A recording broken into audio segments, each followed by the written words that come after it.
Indoor plant হিসেবে calathea গাছ খুব জনপ্রিয় একটা গাছ, কিন্তু গাছগুলোকে আমরা প্রপার মেনটেন না করতে পারার জন্য দেখতে ভালো লাগলেও সেগুলোকে সংগ্রহের তালিকায় রাখতে পারি না।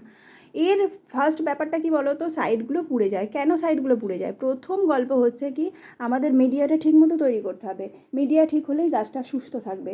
তো সেই জন্য কিন্তু আমাদের ওয়েল ড্রেন একটা সয়েল তৈরি করতে হবে, অথচ যেন ময়েশ্চার ধরে রাখে। সেই জন্য আমাদের কাঠকয়লা আর মাটি 1 ভাগ, আর যদি পারলাইট থাকে তাহলে পারলাইট 1 ভাগ, এরকম 3টে রেশিওতে মেশাবে। সার দেবে না, সারে পাতাটা কিন্তু পুড়িয়ে দেয়।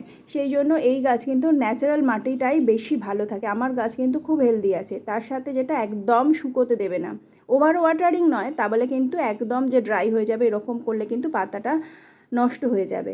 আর ইম্পর্ট্যান্ট কথা হচ্ছে কি বলো তো, এটাকে ব্রাইট লাইটে রাখবে, একেবারে অন্ধকার জায়গায়ও নয়, আর একদম ডাইরেক্ট সানলাইটেও নয়। ডাইরেক্ট সানলাইট রাখলেও কিন্তু এই গাছের পাতা পুড়ে যাবে। এগুলো একটু খেয়াল রাখতে পারলে গাছটা খুব হেলদি থাকবে। আর মাঝে মাঝে অবশ্যই ওপর থেকে শাওয়ার করে দেবে।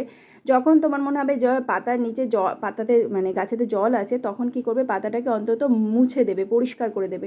এত সুন্দর গাছগুলোকে হেলদি এবং সুস্থ রাখতে শুধু এর জলটা মেনটেন করতে পারলেই গাছগুলো খুব ভালো থাকে।